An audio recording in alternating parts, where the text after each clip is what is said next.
তিস্তা এবং বর্ডার এই দুটো হচ্ছে আমাদের স্বার্থ অবশ্যই, এটা আমরা সবাই জানি যে তিস্তার পানি এবং বর্ডার কিলিং বন্ধ হয় এটা নিয়ে প্রচুর আলোচনা সমালোচনা ক্ষোভ অসন্তোষ সবই ছিল বাংলাদেশে। তো যে সরকার ছিল অত্যন্ত উষ্ণ সম্পর্ক ভারতের সাথে 15 বছর, তারা কি এই দুটোর একটিরও কোনো ধরনের কোনো সমাধান করতে পেরেছে? পারেনি।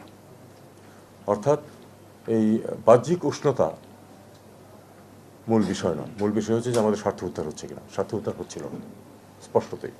কাজে আমি সেটাকে ভারতের সাথে উষ্ণ সম্পর্ক ছিল এটা আমি বলতে চাই না, ভারতের সাথে এক ধরনের সম্পর্ক ছিল, খুবই গভীর ছিল সরকারের।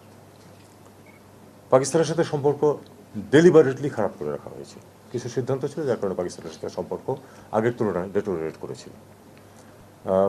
আমাদের ধরুন 2009-এর আগে পাকিস্তানের সাথে আমাদের যেসব বিষয় ছিল তার তো কোনো পরিবর্তন হয়নি পরবর্তী 15 বছর। আমাদের দিক থেকে কোনো, ওদের দিক থেকে কোনো পরিবর্তন হয়নি।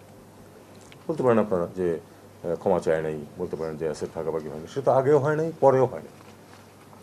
কিন্তু এই সময়টাতে ডেলিভারিটি কিছু সিদ্ধান্ত নিয়ে পাকিস্তানের সাথে সম্পর্কটাকে খারাপ করা হয়েছিল। আমাদের সিদ্ধান্তটা ছিল যে আমরা পাকিস্তানের সাথে একটা স্বাভাবিক সম্পর্ক প্রতিষ্ঠা করব, অতিরিক্ত কোনো কিছু না, কিন্তু একটা প্রতিবেশী হিসাবে আমাদের স্বাভাবিক সম্পর্ক প্রতিষ্ঠা করব। স্বার্থের প্রশ্ন এখানে তুলেছেন, সেটা হলো যে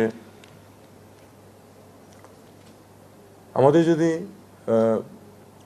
যেসব ইম্পোর্ট এক্সপোর্টের প্রয়োজন হয়, বিশেষ করে ইম্পোর্টের প্রয়োজন, সেটা যদি একটি ছোট হলেও যদি একটা বিকল্প উৎস থাকে, সেটা তো আমার মনে হয় আমাদের স্বার্থেই আসে। আমরা তো পাকিস্তান থেকে তুলে আনতে পারি, পাকিস্তান থেকে এমনকি পেঁয়াজও এসেছে যখন পেঁয়াজের শর্টেজ ছিল।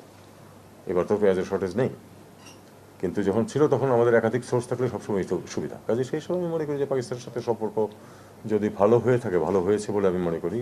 ডেলিভারিটলি যেটুকু খারাপ করে রাখা হয়েছিল সেটুকু এক্সট্রাঅর্ডিনারি কোনো সম্পর্ক না, কিন্তু সেটা ভালো হয়েছে, এটা আমাদের স্বার্থে গেছে বলেই আমার বিশ্বাস।